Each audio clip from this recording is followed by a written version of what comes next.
Hello everyone, welcome to our YouTube channel Achievers of Science and Commerce. Myself Sarthak Dhawan and I am going to teach you business studies of class plus 2. In our previous lecture, we have entered the part B part of our syllabus of business studies syllabus, जिसमें हमने अपना first chapter जो chapter number हमारा है 10 that is financial market वो start करा था और नियर अबाउट 60 to 70% हमने अपना चैप्टर कंप्लीट कर चुके थे। तो अब हम उसी को आगे कंप्लीट करने की कोशिश करेंगे आज की क्लास में। तो हमने प्रीवियस क्लास में कौन कौन से टॉपिक्स जो करे थे एक बार हम गो थ्रू करते हैं। हमने मीनिंग करा था, मीनिंग ऑफ फाइनेंशियल मार्केट, फिर हमने उसके बाद उसकी टाइप्स करी थी, फिर हमने करे थे जी functions of financial market and फिर हमने देखे थे कि जो टाइप्स के आगे फर्दर सब पार्ट्स कौन से होते हैं। टाइप्स जैसे हमने करा था money market and capital market, और मनी मार्केट के आगे कौन से टाइप्स होते हैं, मनी मार्केट इंस्ट्रूमेंट्स कौन कौन से होते हैं जो मनी मार्केट में डीलिंग होती है, वो कौन कौन सी सिक्योरिटीज़ होती है, जो treasury bills, commercial papers, call money, certificate of deposits, ये सारी टर्म हमने अच्छे से डिटेल में डिस्कस कर चुके थे। अब है कैपिटल मार्केट का भी हमने पता कर लिया था कि कैपिटल मार्केट दो पार्ट्स में डिवाइड है, प्राइमरी मार्केट और सेकेंडरी मार्केट। प्राइमरी मार्केट में मैंने आपको बता दिया कि primary market is a fresh issue market, जिसमें हम अपने शेयर्स जो होते हैं वो फ्रेश इशू होते हैं। ठीक है जी, न्यू इशू जब शेयर्स होते हैं तो वो होती है प्राइमरी मार्केट में। जब ऑलरेडी इशूड शेयर्स की ट्रेडिंग होती है वो होती है सेकेंडरी मार्केट में। और साथ ही मैंने आपको ओवरव्यू दिया था, ओवरव्यू में मैंने एक स्टॉक एक्सचेंज की टर्म यूज़ करी थी जब मैंने बोला था कि मार्केट में एक स्टॉक एक्सचेंज होता है जो कि बिजनेस जो करंटली दो स्टॉक एक्सचेंजेस हैं, Bombay stock exchange and national stock exchange. Bombay stock exchange और नेशनल स्टॉक एक्सचेंज ये हमारे कुछ भी नहीं है। अब हम आगे स्टॉक एक्सचेंज के बारे में हम डिस्कस करते हैं कि स्टॉक एक्सचेंज होता क्या है। स्टॉक एक्सचेंज एक प्लेटफॉर्म है जिसमें ट्रेडिंग हो पाती है शेयर्स की। ठीक है जी, शेयर्स की ट्रेडिंग हमने प्राइमरी मार्केट तो कर दी। कैपिटल मार्केट में प्राइमरी मार्केट होती है जिसमें नए शेयर्स इशू होते हैं, और सेकेंडरी मार्केट होता है जिसमें ऑलरेडी शेयर्स इशूड ट्रेडिंग होती है। बट वो ट्रेडिंग कहाँ पे होती है, किसी प्लेटफॉर्म में तो होती होगी, और उस प्लेटफॉर्म को हम कहते हैं स्टॉक एक्सचेंज, जिसमें buyers and sellers meet together to buy and sell the securities. ठीक है जी, एज पर देयर नीड्स। सो हमारा स्टॉक एक्सचेंज जो है उसमें ट्रेडिंग होती है किसके बीच, बायर्स के बीच और सेलर्स के बीच। तो ये होती है हमारी स्टॉक एक्सचेंज। तो डेफिनेशन की अगर हम बात करें स्टॉक एक्सचेंज की, stock exchange means any body of individuals whether incorporated और not constituted for the purpose of assisting, regulating और controlling the business of buying and selling of securities. ठीक है जी, अब हमारा स्टॉक एक्सचेंज के फंक्शंस क्या होंगे, आपको पता लग गया स्टॉक एक्सचेंज होता क्या, एक प्लेटफॉर्म है। इसका फंक्शन क्या होगा जी, provide liquidity and marketability to existing securities. Liquidity provide करेगा जी एग्जिस्टिंग सिक्योरिटीज को, क्योंकि ये स्टॉक एक्सचेंज का मकसद क्या होगा कि जो सिक्योरिटीज हैं वो बाय सेल इजीली हो पाए। ठीक है जी, और हमारी जो सिक्योरिटीज हैं वो लिक्विड फॉर्म में, लिक्विड कैसे कि कैश में कन्वर्ट इजीली हो सके, क्योंकि वहाँ पे बाय सेल ट्रेडिंग करके हम अपनी लिक्विडिटी मेंटेन करके रख सकते हैं। और second is pricing of securities. Demand, जैसे हमें पता है अगर किसी चीज़ की डिमांड ज़्यादा है, अगर डिमांड ज़्यादा है तो उसकी हमेशा प्राइस भी ज़्यादा होगा, राइट। अगर किसी की डिमांड कम है तो उसका प्राइस भी कम होगा। तो ये एक जैसे ऐसे ही स्टॉक एक्सचेंज में अगर कोई शेयर्स ज़्यादा मतलब लोगों में ट्रेंड में जा रहे हैं शेयर्स, तो उसके शेयर प्राइस इंक्रीज होते रहेंगे। तो क्या होगा, ये सिक्योरिटीज़ को प्राइस भी करने में अपना रोल प्ले करता है।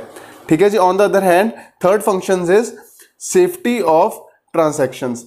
Safety of transactions means it is a body, authorised body, जहाँ पे हम भरोसा करके ट्रेडिंग कर सकते हैं, जो कि हमारी ट्रांसैक्शंस में फ्रॉड नहीं हो पाएगी। मीन टू से it is a body under the near about government. ठीक है, और गवर्नमेंट का कोई भी अगर प्लेटफॉर्म गवर्नमेंट का ऑथराइज्ड प्लेटफॉर्म है, वहाँ पे फ्रॉड होना पॉसिबल नहीं है। तो ये हमारी ट्रांसैक्शंस बिल्कुल सेफली होंगी, हम बाय सेल बहुत सेफली कर सकते हैं, हमारे पैसे फ्रॉडुलेंट मैनर से यूज़ नहीं हो सकेंगे। तो ये हमारा हो गया। अब उसके बाद हम बात करें contributes to economic growth. Obviously बात है इकोनॉमिक ग्रोथ में कंट्रीब्यूट होगा कैसे, अगर कोई बंदा बाय सेल कर रहा है शेयर्स स्टॉक एक्सचेंज में, तो हमारी इकोनॉमी का साइकिल जो है मीन टू से मनी सर्कुलेट होगा, जिससे डिमांड सप्लाई की वजह से हमारी इकोनॉमी भी ग्रो करेगी। In stock exchange, the process of disinvestment and reinvestment channelize the savings into productive investment purpose avenues. Disinvestment mean to say जब हम इन्वेस्टमेंट अपनी वापस लेते हैं, मीन टू से जब हम अपनी सिक्योरिटीज सेल करते हैं तब हम डिसइन्वेस्ट करते हैं।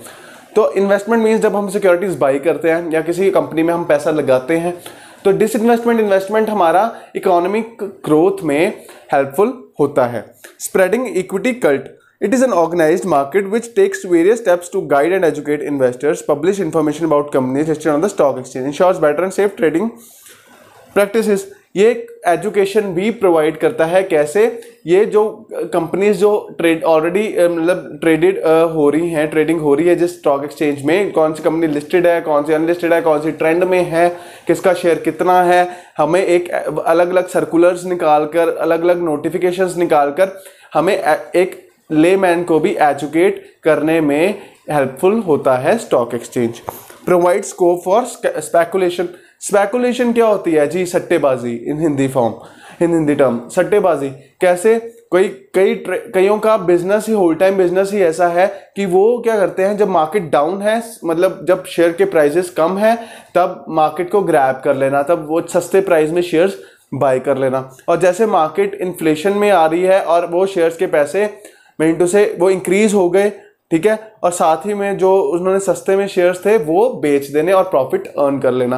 तो ये स्पेकुलेशन भी मिनटों से हमारी प्रोवाइड करती है स्टॉक एक्सचेंज। तो हमारे 6 फंक्शंस हमने पढ़े। Provides liquidity and marketability to existing securities, pricing of securities, safety of transactions, contributes to economic growth, spreading equity cult, provide scope for speculation. तो हमारी ये बात हो गई। अब हम करते हैं कि ऑपरेटर्स कौन कौन से होते हैं स्टॉक एक्सचेंज में, स्टॉक एक्सचेंज को ऑपरेट करने वाले कौन कौन सी पार्टीज होती हैं इन्वॉल्व।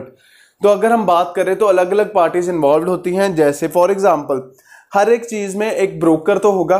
ब्रोकर मीन से कि जिसके उसकी कमीशन दे के हमें कुछ नहीं पता स्टॉक एक्सचेंज के बारे में। एक स्पेशलाइज्ड ब्रोकर है and he knows about the terms of the mean to से stock exchange and he knows about the trend. So हम रूल्स और रेगुलेशंस हमें कुछ पता नहीं, तो हमने इन्वेस्ट करना है तो हम ब्रोकर के थ्रू भी इन्वेस्ट कर सकते हैं और ब्रोकर अपना कमीशन चार्ज करेगा हमसे। तो ये एक तो ब्रोकर्स हो गए। एक हो गए जॉबर्स। जॉबर्स का क्या है? ये जॉबर्स होते हैं is a member of the stock exchange जो अपने बिहाफ पे शेयर्स को बाय करते हैं सस्ते प्राइस पे, और जब हाइक होता है प्राइसेस तो उनको सेल करते हैं, ट्रेडिंग करते हैं अपने बिहाफ पे। A jobber is a member of the stock exchange. He buys and sells securities on his own behalf. He is specialized in one type of security and makes profit by selling the securities at a higher price. In Mumbai Stock Exchange, he is known as तरावनी वाला। So ये हो गए jobbers की बात। अब हम बात करते हैं third party is bulls. Bull का मीन से बुल मार्केट आपने में भी कुछ बच्चों ने सुना होगा। बुल मार्केट मीन टू से कि जब कोई इंसान शेयर्स को सस्ते प्राइस पे खरीदता है और जब वो मार्केट का ट्रेंड बढ़ता है, ठीक है, बुल होती है मार्केट में से अपवर्ड जाती है जब मार्केट का ट्रेंड, तब वो सेल कर देता है और प्रॉफिट अर्न करता है। A bull is a speculator. ये स्पेकुलेटर है जो स्पेकुलेशन टर्म यूज हुई थी। A bull is a speculator who aspects rise in price, जो एक्सपेक्ट करता है कि इस सिक्योरिटी के इन फ्यूचर प्राइस राइज होंगे, तो वो क्या करेगा, वो करंट प्राइस पे वो सिक्योरिटीज को बाय करेगा, ठीक है जी, और फ्यूचर में उसको सेल करेगा हायर प्राइस में और making profit out of it. In Mumbai stock exchange he is known as तेजी वाला।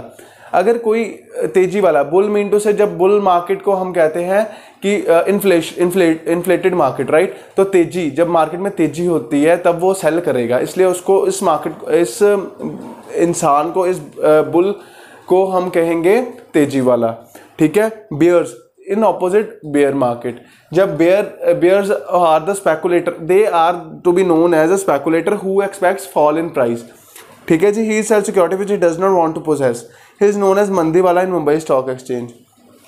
क्या होता है कि जब मेरे पास शेयर्स मैंने जिस मर्जी प्राइस से बाय करे हैं, बट मेरे को पता लग रहा है कि मेरे फ्यूचर में वो शेयर्स का प्राइस बहुत गिरने वाला है, अभी जो है इससे भी ज़्यादा गिरने वाला है, तो वो उसको स्पेकुलेशन करके उसको करंट प्राइस पे चाहे प्रॉफिट हो रहा है लॉस हो रहा है बट वो बेच देता है ताकि वो फ्यूचर में ज़्यादा लॉसेस को ना बेयर करे। ठीक है जी, इसलिए उसको कहते हैं मंदी वाला। It is an bears is an opposite of bulls, right. अब उसके बाद है स्टैग मार्केट। ये जो स्टैग मार्केट है who subscribes to a new issue expecting the price of the stock rise immediately at the starting time of trading। क्या होता है, जब न्यू इशू होता है ना, जब न्यू इशू होता है तब ये इंसान जो है, ये लोग शेयर्स को बाय कर देते हैं। जैसे मतलब कोई कंपनी आई है लिस्टिंग होने के लिए, उसका अभी फ्रेश इशू आया है, वो उसको बाय कर लेते हैं, फ्रेश इशू को जौन से मर्जी प्राइस पे उसको बाय करते हैं। और उनको ये एक्सपेक्टेशन होती है कि जब ये टोटल स्टॉक एक्सचेंज में ट्रेडिंग होने शुरू हो गए, ये शेयर्स जब ट्रेडिंग स्टार्ट हो गई तो ऑब्वियसली ये राइज करेंगे। तो ये राइज करेंगे, जब ट्रेडिंग स्टार्ट होती है तो ये उसी वक्त बेच देते हैं, जितना अपना प्रॉफिट को अंदर करके बेच देते हैं। तो expecting the price of the stock rise immediately at the starting time of trading, the sole aim of stag is to sell the share soon after allotment to realise a quick profit. इनको long run, इनको लालच नहीं होता stags को। Stags are to be known as कि जो कि थोड़ा सा मॉडरेटली रिस्क को बेयर करते हैं। मीन टू से वो अभी जैसे मान लो 10 रुपये का शेयर, किसी का न्यू शेयर इशू हुआ, 10 रुपये का शेयर बाय किया, ठीक है जी, 10 रुपये का फ्रेश इशू आया और जैसे ट्रेडिंग होने लगी, ट्रेडिंग में उसकी डिमांड ज़्यादा हो गई और 12 रुपये का शेयर हो गया ट्रेडिंग के दौरान। उसने अभी फ्रेश इशू में लिया है, ट्रेडिंग जब स्टार्ट हुई तब 12 का हो गया, उसने उसे 12 में बेच देना। उसने ये नहीं सोचना कि 15 का होने दो, 20 का होने दो, वो क्विकली अलॉटमेंट के बाद उसको सेल करने की तरफ जाता है और क्विक प्रॉफिट को अर्न करने में अपना विश्वास रखता है। तो ये होते हैं कुछ types of operators which are to the terms and the operators in a stock exchange. ठीक है जी, कौन कौन से ऑपरेटर्स हैं? Brokers, jobbers, bulls, bears and stags. So आप एक बार अपनी बुक्स में इसको पढ़ो, ठीक है जी।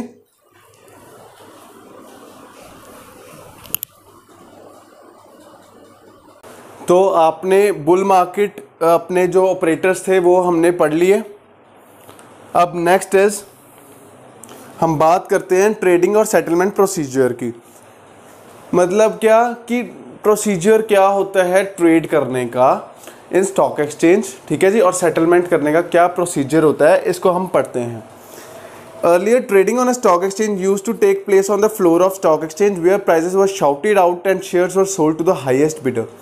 However, nowadays trading is done electronically in the broker's office through a computer terminal which is connected to the main computer system of the stock exchange. Any member can log on to this site, feed the information about the shares he wants to buy or sell and the price into the computer. Accordingly, the transaction is executed by matching the orders at the best bid and offer price.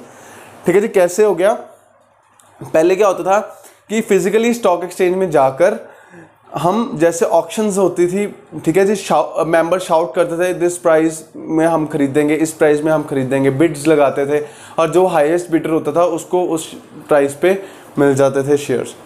But nowadays everything is to be done electronically. तो आजकल Bombay stock exchange NSE की sites हैं, हम sites में being a member demat account वगैरह बनाकर, अपना डीमेटेरियलाइजेशन account बनाकर बैंक्स के साथ कांटेक्ट करके अपनी शेयर्स को ट्रेड कर सकते हैं थ्रू इलेक्ट्रॉनिकली, राइट। कैसे? बॉम्बे स्टॉक एक्सचेंज और नेशनल स्टॉक एक्सचेंज की साइट्स पे जाके जौन से शेयर्स हमने बाय करने हैं उसकी डिटेल्स भर के, अपने अकाउंट डिटेल्स भरकर, तो उसको हम बाय और सेल कर सकते हैं। तो हमारा ये हो गया जी ट्रेडिंग एंड सेटलमेंट प्रोसीजर। और एडवांटेजेस क्या होंगे जी? स्क्रीन बेस्ड, ये इसको हम कहते हैं screen based trading platform. It ensures transparency, ठीक है। ट्रांसपेरेंसी ऑब्वियसली हमें सब कुछ दिख रहा है अपनी आंखों के आगे कि कैसे ट्रेंड जा रहा है मार्केट का और कौन बाय सेल, कोई बीच में करप्शन और बीच में क्या बोलते हैं हिडन ट्रुथ हमें देखने को नहीं मिलता। हमें सब कुछ ट्रांसपेरेंट तरीके से हम ट्रेड करते हैं। It helps in fixing the prices efficiently because of efficiency of information being passed on. There is a reduction in time, cost and risk of error because of increased efficiency. It enables a large number of participants to trade with each other, leading to improvement of liquidity of the market. All the trading centers spread across the country have been brought onto one trading platform. ये कुछ सारे trading के, screen based trading के अपने advantages हैं। अब हम steps की बात करें कि प्रोसीजर कैसे होता है। प्रोसीजर से पहले हम बात करते हैं steps in the trading and settlement procedure. पहली बात, अप्रोचिंग अ ब्रोकर। जब हमने अपने प्रीवियस क्लासेस में भी हमने देखा था कि जब भी प्रोसीजर स्टेप्स आए तो हमें पॉइंट वाइज याद करना है। पॉइंट वाइज याद करना है मीन से हमें सीरियल ऑर्डर में याद करना पड़ेगा। सीरियल ऑर्डर में याद करना पड़ेगा। स्टेप्स की अगर हम बात करें, steps in the trading and settlement procedure,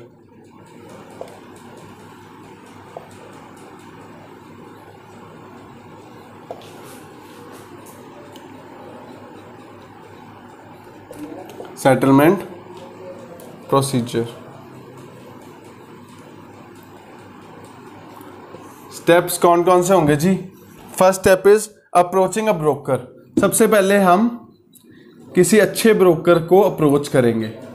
approaching a broker, हमें ब्रोकर को सर्विसेज लेने के लिए ब्रोकर को कमीशन भी देनी होगी, राइट। हम सबसे पहले अप्रोच करेंगे ब्रोकर को। उसके बाद हमारा नेक्स्ट स्टेप होगा ओपनिंग अ डीमैट अकाउंट। अभी मैंने बात करी डीमैट अकाउंट। डीमैट अकाउंट को मैं बताता हूँ, opening a demat account. The full form of demat account is dematerialisation account. Demat mean to say dematerialisation account. Dematerialisation का मतलब क्या होता है? आजकल सारे शेयर्स हमारे अकाउंट में आते हैं, कुछ हमें फिजिकली नहीं, फिजिकल का ज़माना गया, जो भी आता है शेयर्स हमारे स्टॉक्स जो हैं वो हमारे अकाउंट में डायरेक्टली आते हैं। तो इलेक्ट्रॉनिकली स्टॉक्स आने की, इसलिए डीमटेरियलाइजेशन अकाउंट हमें खोलना पड़ेगा अपने कंसर्न बैंक से, वहीं पे हमारी ट्रांजैक्शन होगी। फिर होगा प्लेसिंग एन ऑर्डर। फिर हम ऑर्डर प्लेस करेंगे कि हमें कौन से शेयर्स बाय करने हैं। ऑर्डर प्लेस करेंगे जी। जब ऑर्डर प्लेस हमने कर दिया फिर होगा फाइंडिंग अ डील। हम ब्रोकर को जब हमने कह दिया हमें ये शेयर्स चाहिए, ब्रोकर डील फाइंड करेगा, फाइंडिंग अ डील, कि कितने में आपको ये शेयर पड़ेगा अब नाउ। उसके बाद है issuing contract note. Contract note की बात हो गई। अब ब्रोकर क्या करेगा? अब उसके नेक्स्ट स्टेप होगा हमारा इशूइंग कॉन्ट्रैक्ट नोट। अब कॉन्ट्रैक्ट नोट जब इशू हो गया, ठीक है जी, जब हमारा क्या होता है, जब प्लेसिंग एन ऑर्डर करते हैं ना हम, जब हम ऑर्डर प्लेस करते हैं ब्रोकर को कि हमें ये चाहिए, ब्रोकर क्या करेगा? ऑर्डर वो डील फाइंड करेगा किस प्राइस में हम इसको मिल सकते हैं। उसके बाद 24 hours of execution of order. जब ऑर्डर प्लेस हो गया, मीन टू से जब ब्रोकर का ऑर्डर कंफर्म्ड हो गया, एग्जीक्यूट हो गया, एग्जीक्यूट के बाद ब्रोकर क्या करेगा? विद इन 24 आवर्स, ये विद इन 24 आवर्स, 24 घंटे के बीच बीच एक कॉन्ट्रैक्ट नोट इशू करेगा, ठीक है जी, अपने क्लाइंट को, जिसमें सारा कुछ डिटेल होगी, जिसमें कॉन्ट्रैक्ट नोट में जिसमें होगा details of shares, price, date and time of deal and the brokerage charged, ठीक है जी। A UOC code number mean to see unique order code number is sign to each transaction at the stock exchange. ये हमारी बात हो गई procedure की। So हमारे टोटल 5 स्टेप्स हैं, one by one. This is a final step, contract note. सबसे पहले हम क्या करेंगे? अगर हमने शेयर बाय करने हैं तो हम एक ब्रोकर को अप्रोच करेंगे। ब्रोकर को अप्रोच करने के बाद हम अपना डीमैट अकाउंट खुलाएंगे बैंक में जाकर। बैंक में जाकर डीमैट अकाउंट खोलेंगे। फिर हम ब्रोकर को एक ऑर्डर प्लेस करेंगे कि हमें इतने शेयर्स इस कंपनी के चाहिए। और ब्रोकर क्या करेगा? ब्रोकर का काम है कि अच्छी डील हमारे पास लेकर आए कि आपको करंटली इस सिचुएशन में इतने प्राइस पे कम से कम आपको ये मिल जाएंगे। जब हमने डील आ गया, उसके बाद क्या होगा? फाइंड कर ली, ब्रोकर ने डील फाइंड कर दी। फिर इशूइंग अ कॉन्ट्रैक्ट नोट। जब डील फाइनलाइज हो गई, ब्रोकर ने ओके कर दिया, मीन टू से हमारी जो हमारे ब्रोकर के ऑर्डर प्लेस हो गए, आगे हमारे ब्रोकर को शेयर्स की सारा कुछ आ गया, डिटेल्स आ गई कि शेयर्स बाय होगी, ट्रांजैक्शन कंप्लीट होगी ब्रोकर की साइड से। तो ब्रोकर करेगा ट्रांजैक्शन कंप्लीट होने के 24 घंटे के अंदर अंदर, 24 घंटे के अंदर अंदर जो हमारा उसका क्लाइंट है, मीन टू से हमने शेयर्स बाय करने थे ब्रोकर के थ्रू, ब्रोकर हमें 24 घंटे के अंदर अंदर एक कॉन्ट्रैक्ट नोट इशू करके देगा। और कॉन्ट्रैक्ट नोट के अंदर क्या क्या लिखा होगा? Detail of shares, time of deal कि कब शेयर्स बाय हुए हैं, ठीक है जी, brokerage charged by the broker, ठीक है, सारी डिटेल्स दी होंगी। और यूनिक ऑर्डर कोड एक हर सिक्योरिटी ट्रांजैक्शन के लिए अलग अलग होता है। तो ये सारी बात होगी, हमारी स्टेप्स होगी ट्रेडिंग सेटलमेंट की। ठीक है जी, write down in your copy.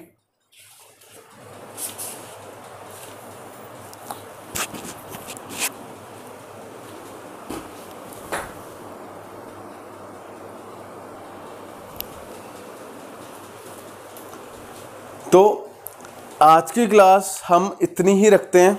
ठीक है जी, हमारे 2 टॉपिक्स रह गए हैं इस चैप्टर के। नियर अबाउट 15-20 मिनट की क्लास रहेगी इसकी और पेंडिंग, और हम अपना एक लास्ट लेक्चर बनाएंगे इसके ऊपर, फाइनेंशियल मार्केट के ऊपर, अपनी नेक्स्ट क्लास में, जिसमें हमारा पेंडिंग पोर्शन जो थोड़ा सा रह गया है वो कंप्लीट करेंगे, और साथ में एग्जामिनेशन का पैटर्न कि कैसे इस चैप्टर में से कैसे कैसे क्वेश्चंस बनते हैं और क्या क्या क्वेश्चंस ऑलरेडी आए हुए हैं उसको डिटेल में डिस्कस करेंगे। तब तक के लिए थैंक यू सो मच। जहाँ तक हमने अभी तक करा है ये चैप्टर, इसको क्विक रिवीजन घर पे बैठ के करो, साथ साथ करोगे ईजिली आएगा। कोई भी डाउट है तो आप कमेंट सेक्शन में हमें कमेंट करके बता सकते हैं, और हम आपकी सोल्यूशन आपको प्रोवाइड कर देंगे। ठीक है जी, तब तक के लिए thank you so much for watching our videos. Do subscribe, like, share, comment on our videos. Till then, thank you, bye bye.